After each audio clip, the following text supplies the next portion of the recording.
Uh, then I did that Beal spindle tapping video there a while back, and it occurred to me that why was I spending money buying face plates if I had a spindle tap?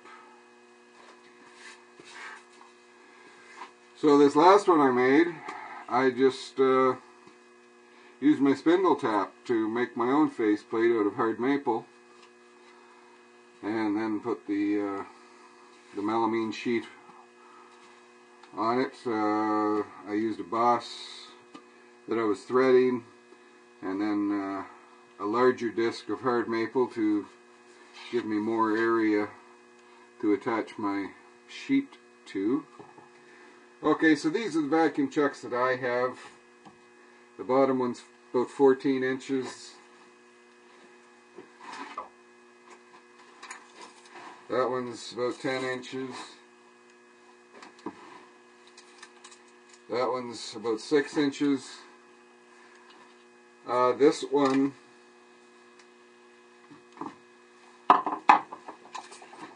is about 6.5 inches.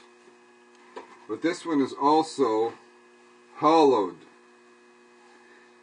The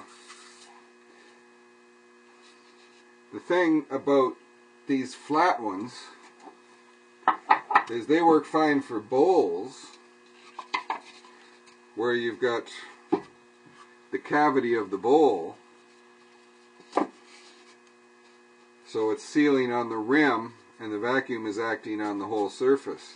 But if I were to try and put, say, a platter on there, then it would seal right around here, and I would only have vacuum acting on this little area right here, and it would be the same on this one. I would only have vacuum operating on this little area here, and on this one it would be even worse. I'd only have vacuum operating on that little area right there, because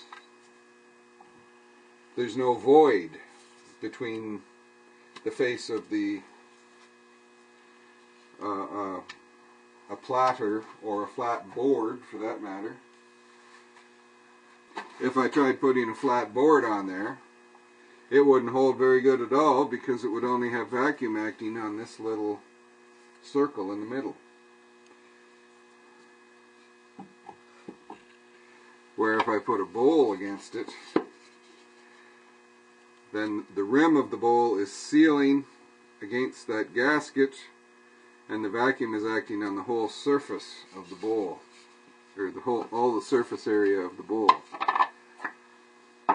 On this chuck I've hollowed it out, so if I were to put this same board on there, well, I've got vacuum acting on the entire surface here, which I said that was 6 inches across.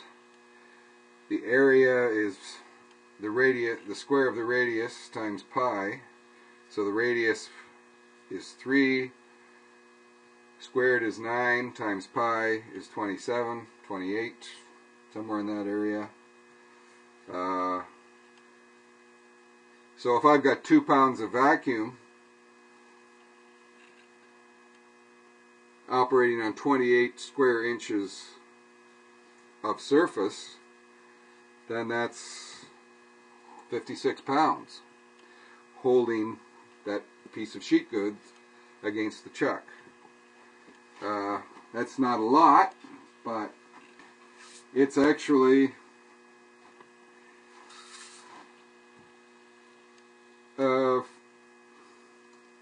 good enough for sanding, very light cutting. At least I have found it so. You want to keep your speed down and make sure it's balanced, and don't exert too much pressure against it. You are getting an assist from friction, because that's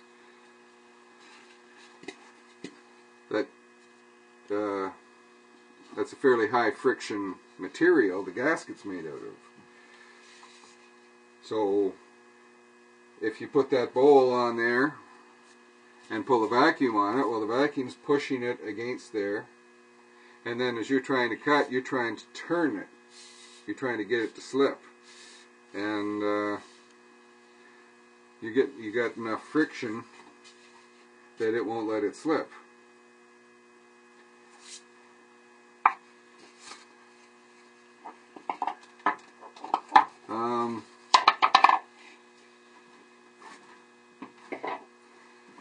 I don't know, I did some really funky, inaccurate, and really seat of the pants measuring a year or so back. I just had an old fishing scale, like one of those ones with the hook on the bottom and the slide. So the numbers wouldn't be anywhere near accurate, but I can't remember what chuck I used. It might have been this one, where I put it on, and I think it was even this bowl that I used. So I put that bowl over it, and then I tied some rope around the thing so I could hook my fishing scale into it, and hooked it onto the tailstock and backed out the tailstock ram with the vacuum running. And well, my scale only went to 50 pounds, so it went to the full capacity of the scale, and it wasn't pulling it off. Another turn or so on the ram did break it free, but I have no way of measuring exactly how much that was. But if, as I'm saying, I've got 2 pounds of vacuum, which is just a guess, I would say I've got at least 2 pounds of vacuum. Operating on that 28 square inches of area, then those numbers, probably 56 to 60 pounds, are probably what I had, or what I'm getting.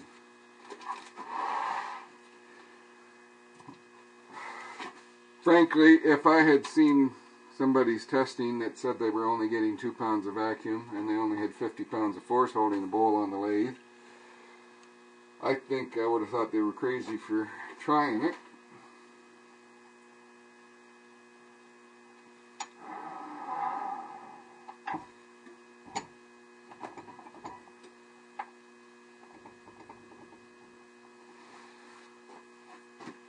But I had already been using it for a year and a half or 2 years before I did that test and found out how low the numbers were. So what I discovered was that 50 pounds is not bad, really.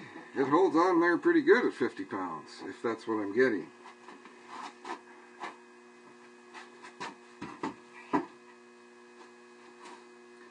So it's not so much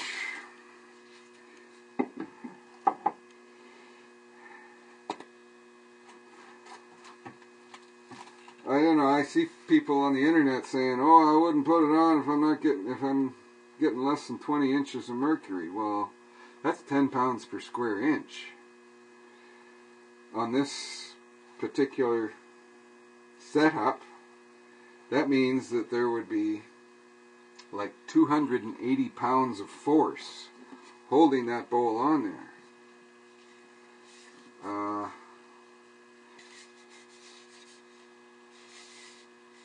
Boy, if that bowl was a little thin, I think it would implode, but I've never used that kind of a system, so I really can't comment on that.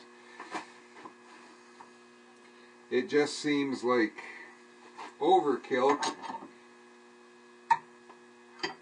since the grip I'm getting seems to be sufficient, at least for my needs.